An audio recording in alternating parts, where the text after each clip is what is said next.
all this chopstick today. Oh, I couldn't use it.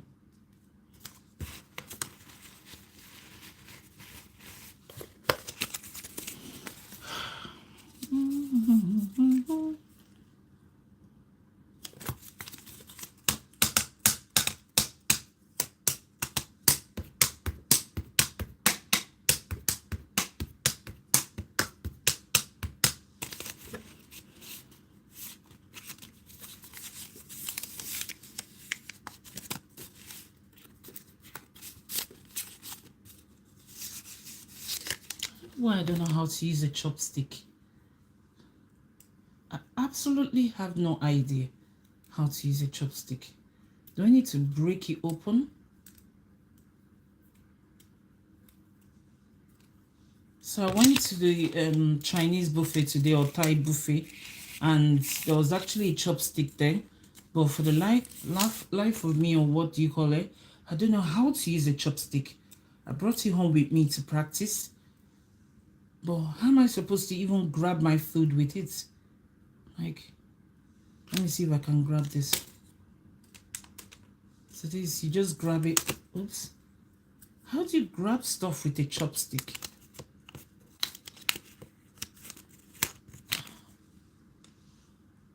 I don't know.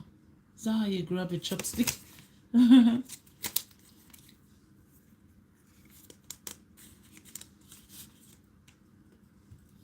I don't know how to use a chopstick.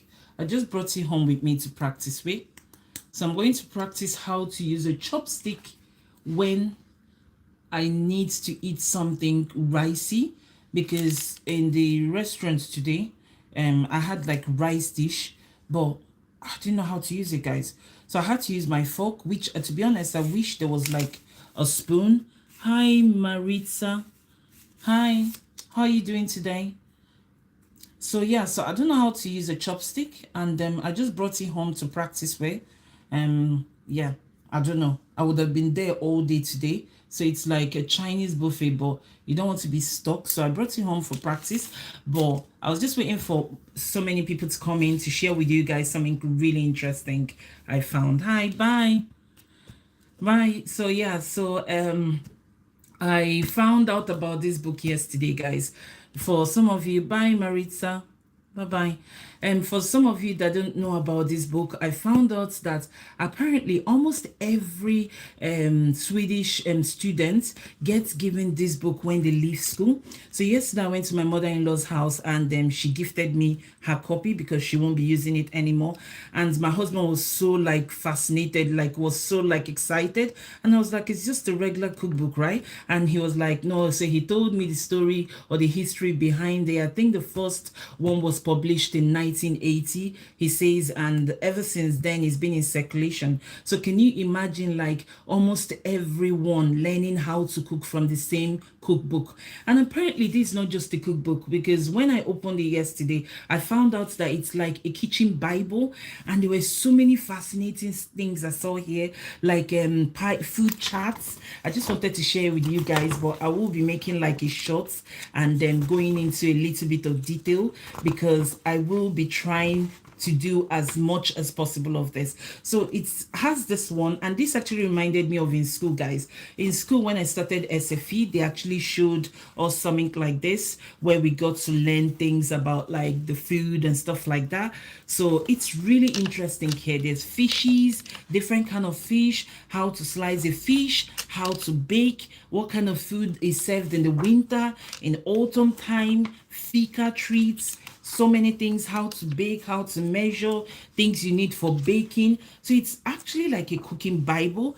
And yesterday night, I literally was like, I was like fascinated to see so many food, and so many foods that I've seen my husband like so many combinations that he's come up with, or he's like said we need to have like blood pudding, and I'm like, what's blood pudding? Or fish fingers with like boiled potatoes and like salad and like vegetables. And I'm like, who eats fish fingers with boiled potatoes? Because in England we actually have like fish fingers with chips and mushy peas, but here he actually said serves it with like boiled potatoes. So it was really interesting to see all that and different kind of mushrooms as well. So when you go foraging for mushrooms, like when we went to Finland, my mother-in-law's sister actually was foraging mushrooms, and she showed me she showed me, I think it was sarantra mushroom or something like that, kind of like a deep yellowy goldish mushroom.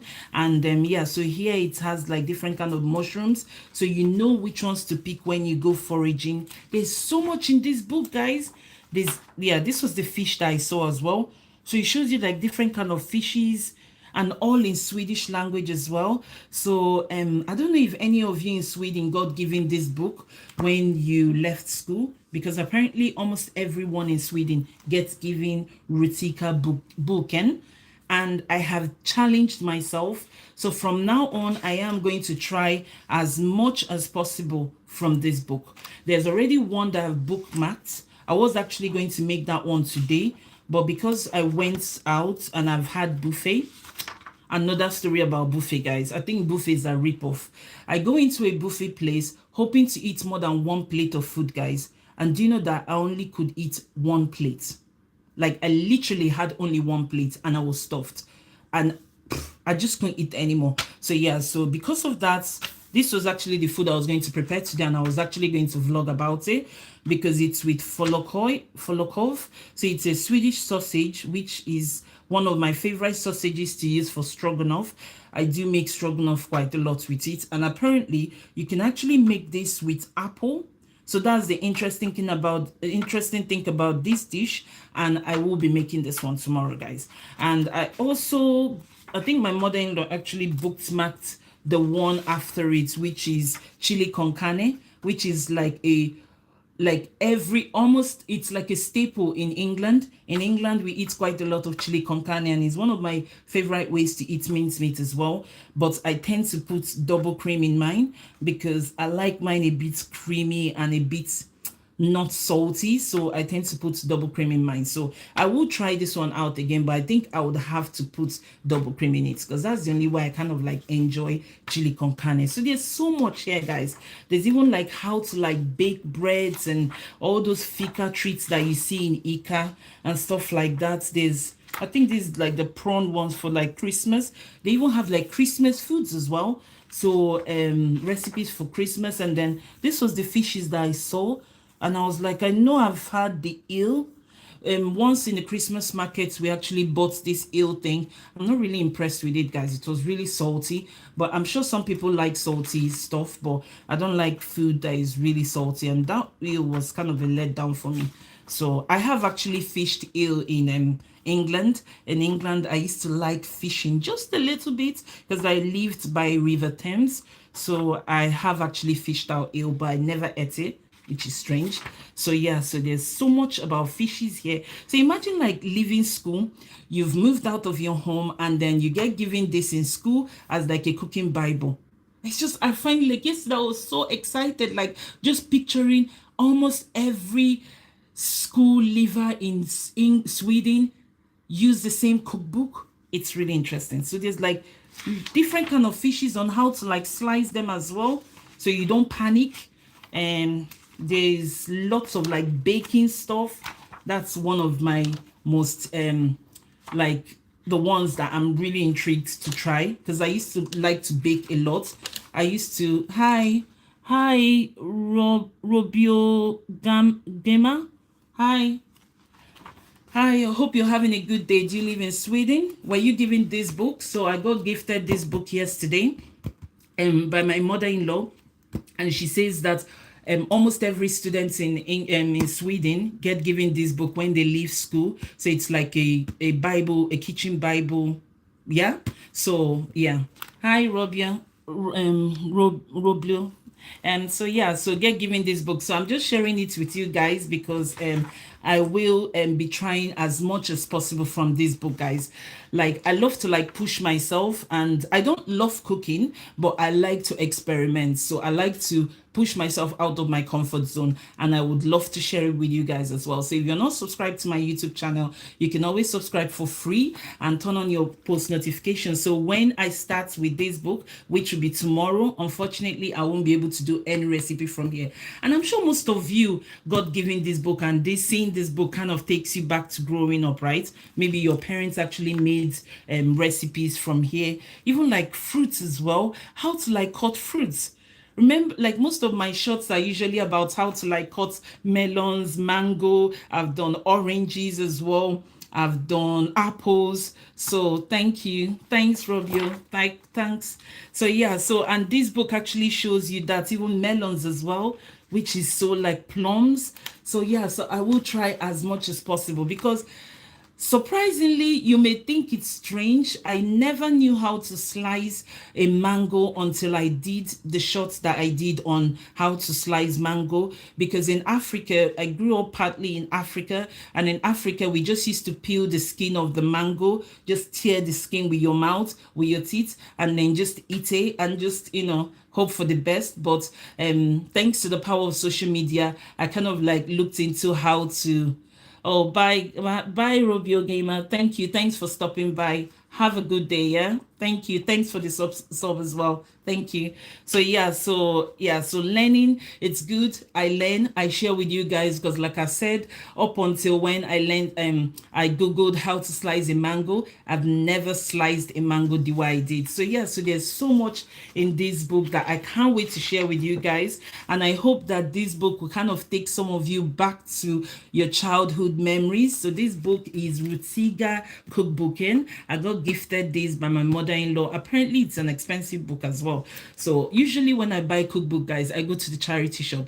I love going to charity shops to look for cookbooks, but since I came to Sweden, I haven't actually bought any because I wasn't confident reading in Swedish. But now, since I've been studying SFE, I now understand quite a lot, and whatever I don't understand, I use a dictionary. I do have a Swedish dictionary. I use that to translate, and this would also help me practice my Swedish as well. So yeah, so I'll be sharing so much from this. I wish I could bake it. I think I'll probably, like for Christmas, I'll probably bake this and go and gift it out, or stand by the market or by the square and gift out some of my cookies or whatever I bake, especially like the what do they call it? What's that one that you have during Lucia? Saffron bun. That's my least favorite, guys. For some reason, I just cannot eat saffron bun. But yeah, I'll be making stuff like that, and I think this year for Christmas I will go and gift out as much as I make to people outside, just to try and tell me if I'm doing a good job. I'm not passionate about cooking, guys, but I like to experiment. So when you see some of my food and they look a bit dodgy, don't be harsh with me, because I am learning. I never had any interest in cooking, but as a content creator, you have to like push yourself out of your comfort zone. So these are some of the things in the book, and I love the cover of the book as well. It's like checkered, and I like this kind of whimsical kind of book. So yeah, so I'll be sharing so much from this cookbook. I just had to come live to share it with you guys. I was so excited yesterday when I was going through the book, and I was like, you know what? In my community, I like to like share my real life moments with you guys, and any good news, I'll share with you guys. If I win the lottery tomorrow, you guys will be the first person to hear as well. So any good news, I'd like to share with you guys. Hopefully, by you seeing this book will remind you of your childhood memories. Or, in fact, if you're watching from any other country that is not Sweden, do you guys get given cookbooks like a kitchen Bible to help you kind of like, bye-bye, go into the world and learn how to cook and learn how to survive by yourself, because that's clearly what this book is. And to be honest, I believe when the Swedes get given this book, there is a positive in it, because it makes you very grounded. It's just like, for example, when I see little Swedish people cycling, and I'm wishing in Africa, where I partly grew up, I wish we had like cycle paths where everyone cycled, because you won't believe I'm like 42 and I don't know how to cycle. I know you may think in Africa, everyone should cycle, right? But we don't have like cycle paths. So if you go and cycle next to a lorry or something we call molue, the molue or the truck would just like take you out. So yeah, so I think I believe when Swedes get given this book, there is something about it that helps you get grounded. And I think that's why you guys are one of the happiest places to live. The slow pace in Swedish life. It's just like today when I went out, the weather was so fresh. The people are just so happy. People are sitting by the bench, just enjoying the scenery. So that slow living life in Sweden is just what puts a smile on my face. And also knowing that I'm going to eat as much as possible from this cookbook, and I will be making it. And if you guys are Swedish and you see me making this and you think I've done it wrong, don't forget you can leave constructive criticism on my comment section, and I will kind of try and be better. It's all about learning on my platform. It's all about positivity and all that. And also, I am going to go and learn how to use a chopstick, guys. I actually got this from the Thai buffet that I went to this afternoon, and unfortunately, I could not use it. I know this says it's easy. I'm going to look at some YouTube on how to use a chopstick, because if I had used this for my rice today, guys, I will still be there. In fact, they will be closing up and saying, hey, madam, you need to move. So yes, I'm going to go and learn how to do this, because I think this would be a very good achievement on how to use a chopstick. I used the fork today when I was eating, but to be honest, I was just saying, why didn't they just give me a spoon? I'm a spoon person. In Africa, we eat with our hands or we use a spoon. But all this like fork and knife thing is just to like, it's like my rice just kept falling off. And I'm like, if I can't even use a fork to like eat, how can I use a chopstick? So I came home with it, and I will practice after this life. So yeah, so that's one good news that I got last night when I went to see my lovely Swomo. And that's it, guys. That's just the life update. And now I think I'm going to go and do some sketching. So I've been doing live sketches on my lifestyle channel, but I think I did open kind of like a lifestyle hi Bob, hi, I hope you're having a good day. So yeah, so I am going to go and do some sketches on my maybe my YouTube sketching channel, or my Facebook platform, because I don't want to kind of bombard you guys with too much sketches on here. I have done 2 lives and I'm enjoying it. So now I've decided to push myself again. I'm going to start doing body parts. Like, instead of just sketching a whole face, I'm going to like focus on the ear or the nose or the mouth in each sketch, just to help perfect my skills if I have any. So I'm self-taught. I just look at other people's YouTube and I start to sketch. Last year, this year, the 22nd of September is a year since I discovered I could sketch. Up until then, all I used to sketch was sticking sets. You know, when you do the circle with the legs and the hands, and that's all I used to do. And one day I just got bored in class, and yeah, drawing, sketching, Bob. Yeah, I started sketching. If you want, you can always go and rewatch my lives. I did one on Saturday. I sketched a girl. So on Facebook, I saw this kind of hack. Someone says that you can sketch a face of a girl by doing a love heart, and I did that live on Saturday, and it actually worked. I almost gave up, you know, but I had to do it live, because most of my friends, when they saw my sketches, I did lots of like cartoony sketches, because I do like my Tom and Jerry and Super Mario Brothers and stuff like that. Thanks, Bob. Yeah. And so I did all that, and my friends didn't really believe that I was sketching. They were like, Sasha, you never sketch. So I decided, you know what, I'll do it live, and I've done it live twice now, so people can see that. I don't know, it feels like an out of body experience. It feels like someone else controls my hand when I do it, but I'm loving learning.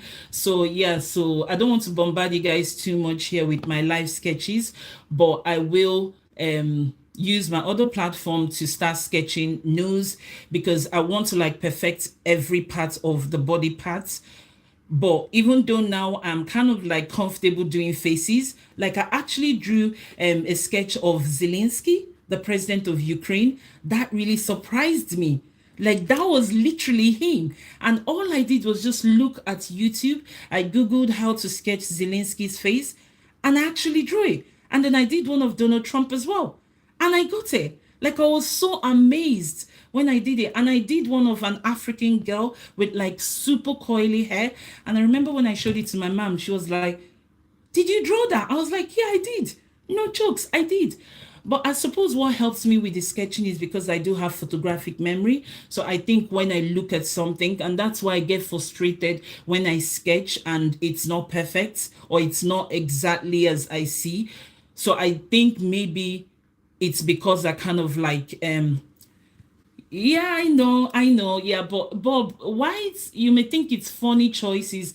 How I think what makes me get into the mood of sketching is probably what the current affairs is. So basically, I sketch based on what I see happening as at that time. So I think when I drew Zelensky was what was happening in on the news, and when I drew Donald Trump was what was happening. I even drew a chicken with eggs as well when there was shortage of eggs in USA. So I drew that. So I suppose that was why I gave my tagline: "Every sketch tells a story." So every time I sketch something, there is a story behind the reason, and I suppose that's what gives me that magic fingers to like sketch, which is so strange. But yeah, I am loving sketching. So I think after this life, I will just do some sketch. And I also noticed that sketching actually helps me relax. I have grown from sketching, guys, because when I started, I actually thought you can just use your regular pencil to draw.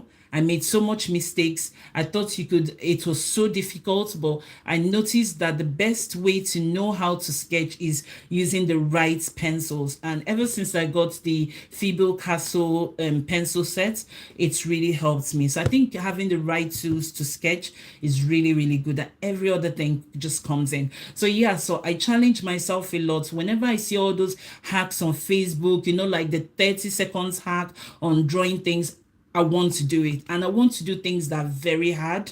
So I don't do like cups and plates and stuff like that. I just go full on, and I suppose that was why I went full on for Zelensky and Donald Trump. And you need to see Zelensky's face. It looks exactly like him. Like you can always go on my YouTube channel, Sketching with Sasha, and you can find it there. I think I pasted everything I sketched in those days.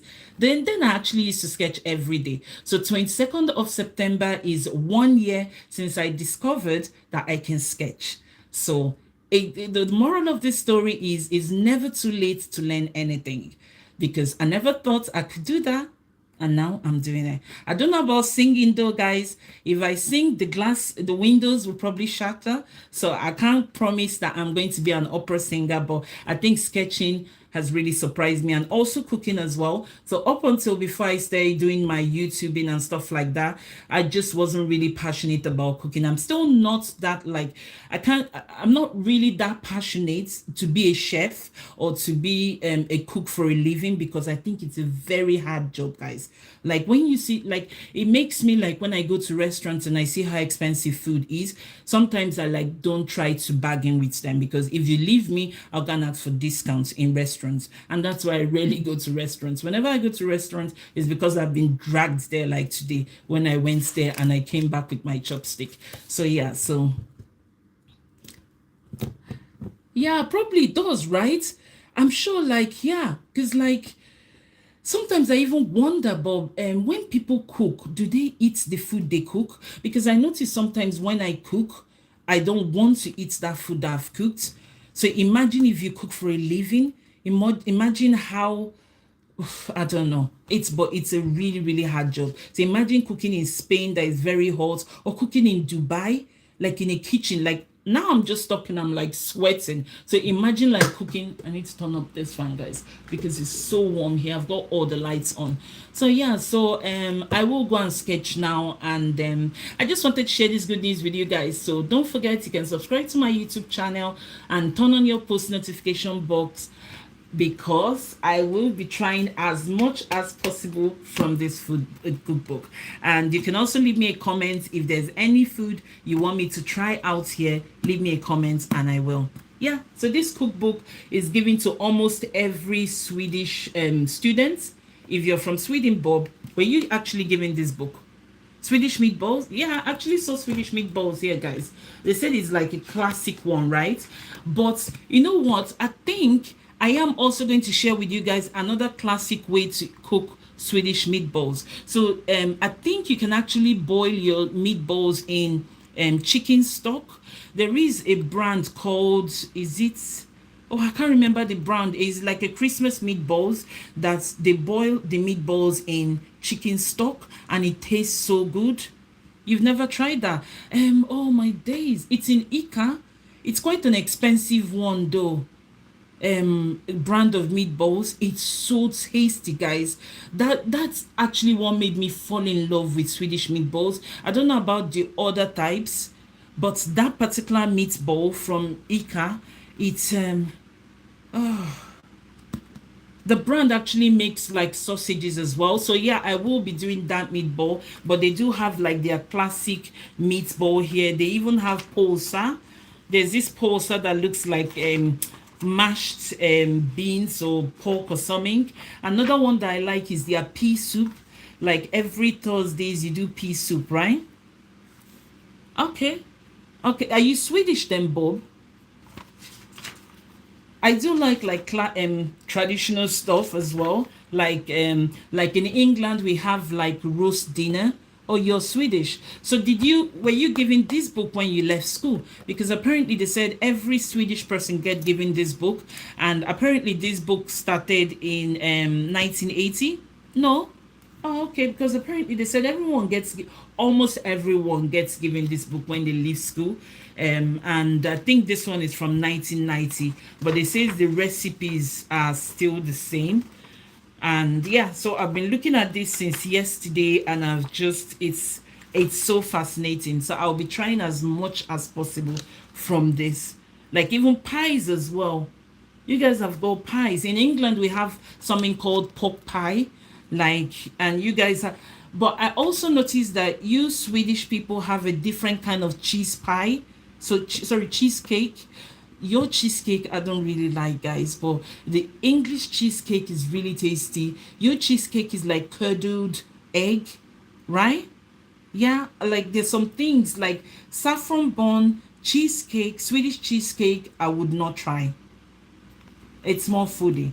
There's actually like this thing, they've got like things like life, like how to like cut your meat, your fish, instruments you need in the kitchen. It's got like sieves, thermometer. I think it's for people that just need to know what to do when they leave their parents' house, right? And I think it's just so interesting. In England we don't get given this, and I don't know if there's any other country that gives out this book when people leave school. Do they actually still do it now? Because Bob, if you say you were not given this book, so it means maybe not everyone gets given this book now. But there's so much here, guys. There's even like blood pudding. That's another thing that I don't like, guys. So when I was in England, I loved eating blood pudding, but since I came here, I just don't like it.